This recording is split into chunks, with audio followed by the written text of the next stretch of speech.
The Fibonacci golden ratio can be found all over the world, including things such as sunflower seeds and pine cones growing in nature, ancient architecture, human biology such as limbs and faces, and even in space including our own Milky Way galaxy. You may be wondering, what does this have to do with trading? Being that the market is a living, breathing reflection of all the humans involved in it, you can surprisingly or unsurprisingly find that the Fibonacci golden ratio can be applied in trading just as well as it can be applied naturally in all aspects of life. The Fibonacci retracement is one of the best trading strategies, and in just a couple minutes I will have you hitting trades like this. Order filled. And this. I'm just going to take the, it was like 26, 27. I'm going to take it off. But first, what is a Fibonacci retracement? In this video, I'm going to talk about what a Fibonacci retracement is, or a Fib retracement, how to find them and identify them, how to actually enter and exit them, and hopefully when to avoid bad trades when you can. So to put it simply, all you're really doing with a Fib retracement is waiting for a strong trend, waiting for a pullback of that trend, and then trying to find the right spot where you can tap in to continue with the trend. I love Fib retracements because they're one of the only strategies that you can trade strictly just based on price action, on the candles and what the candles are presenting you. You don't need an indicator, you don't need anything that's lagging that you have to wait for to tell you to take the trade. You can do it with strictly the Fib and just price action. Pure candles, pure price action, you don't need anything else. So with the Fib retracement, the two levels that you are going to see the most are going to be 0.5 and 0.618. You'll hear people call these different things. Some will say 50% and 61.8%. Some will say 0.5, 0.618. I usually just say 50 and 61.8 when I'm talking about them. Two main levels that we are going to be using are the 50 and the 61.8. What these really mean is that when we're pulling back, that is 50% of the trend backwards. This is 61.8% of the trend backwards. What we're looking for as traders is an actual pullback into that 50 or into that 61.8 and then a proper confirmation before we can actually enter and continue with the trend on the move down. You can see today this was insane. I actually did not take this. I did not even notice it until I started doing this. But yeah, 500 points down on a Fib right off the 61.8, like just crazy. These are the two most widely known levels for Fib retracements. They are heavily used by institutions as well. The 61.8 golden ratio for the Fibonacci displays itself not only in trading, but in nature, so many places naturally. It is really just a key level of life as well as trading. But we're looking for a retracement into this area, confirmation, and then we want to continue with the trend.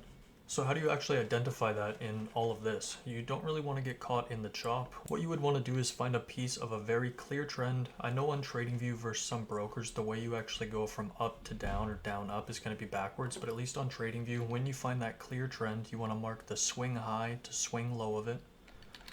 Say we're going down, downtrend. We go swing high, down to swing low, so up here, down, down here. You just mark from swing high to swing low. You want the 61.8 to be further on the retracement back. I'm going to mark several of these to show you. It's not like a crazy phenomenon. It happens very, very often. This was yesterday morning. Swing low, swing high, very clear trend, straight off the 61.8. And then on top of that, you can even take the smaller moves inside of it. Respect on it again. So the massive trend from morning, swing low, swing high, right off the 61.8, and then even that reversal respected the Fib as well here. This was the morning before, so 3 mornings in a row we have followed a Fib, 61.8 perfectly. Morning, swing high, trend, swing low, reverse straight back to the 61.8. We did kind of not make lows and then bounce off it a couple times, but still clear respect, barely like any drawdown. Morning before that, beautiful 50% Fib hold, reject, reject, move down for the rest of the day. Morning before that, even when we have a crazy destructive news candle, we still held the Fib. Swing high, swing low, moved down all day, moved up, straight into the Fib, moved back down. Like it's just so clean, it happens so often.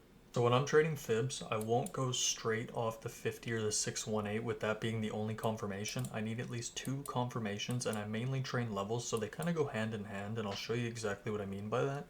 I trade high time frame levels, which means I like to be able to map something out, see it has nice respect on it, and then wait for a move to come back, show me price action on it, and then I go from there. So you can see nice bounce, bounce, bounce before the move down, and then rejecting it. So something like this is really nice.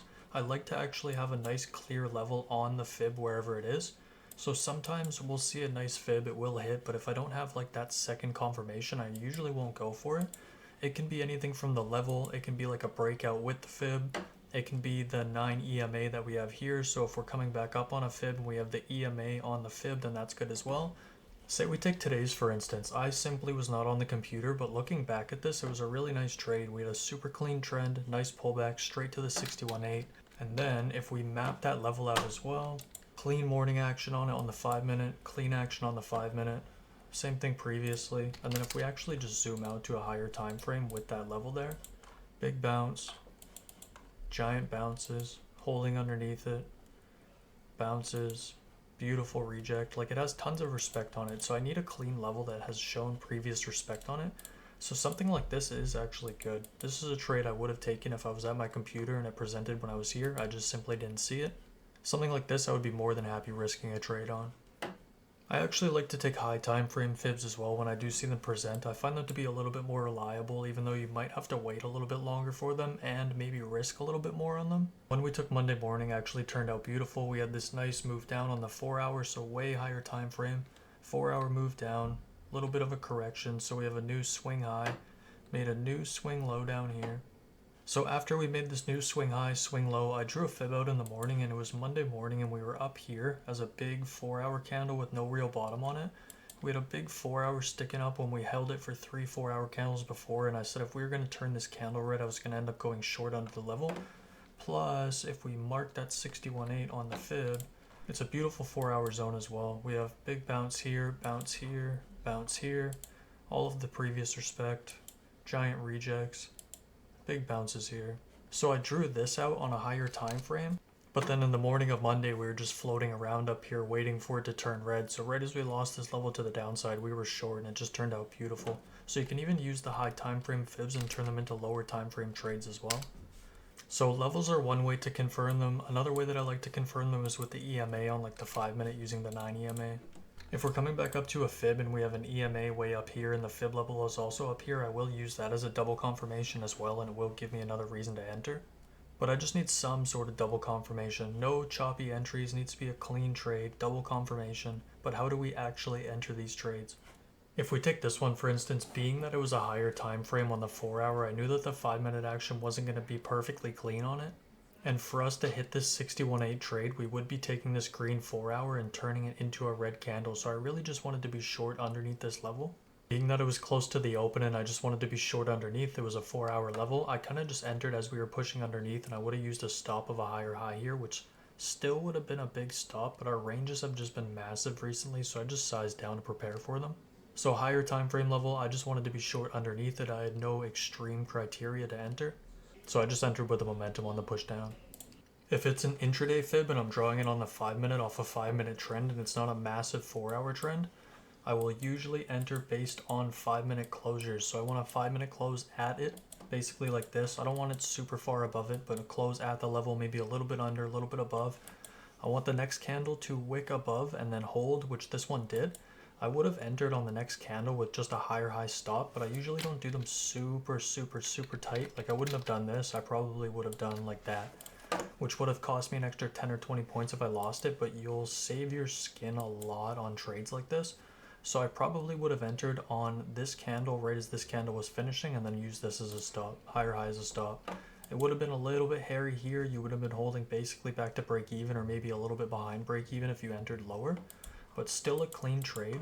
For exiting these positions, I'm going to get a lot of grief on this, and I know there's like a lot of different stances and people like to do their own things. For me personally, well, first I'm going to say a lot of people say close at the bottom like this. I find that you're going to burn yourself quite a few times if you close like this every time, and it's not really my preference.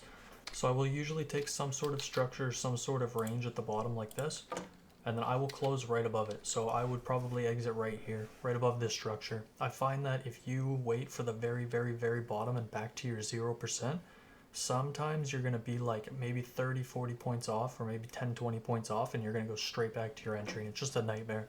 So I usually at least a majority trim here, 70-80% of my trim here, right at the top of the whatever last structure you have at the bottom of your swing low.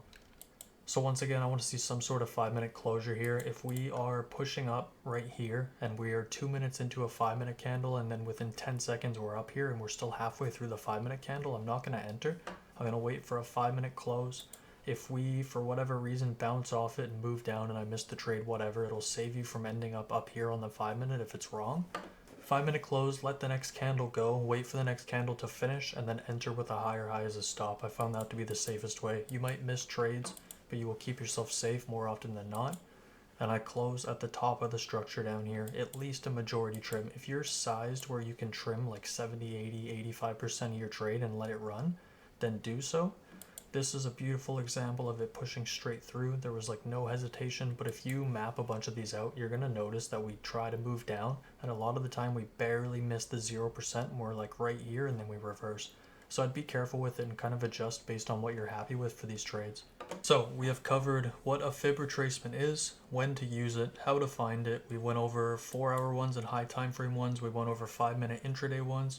We went over when to enter, when to exit, when not to enter. And I wanted to keep this video around 10 minutes, so I think we are finishing up here.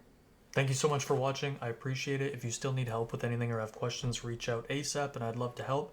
And I didn't see here, but there's a hidden indicator that says sub or be forever unprofitable. So I don't make the rules. It's on Trade of It. And yeah, thank you.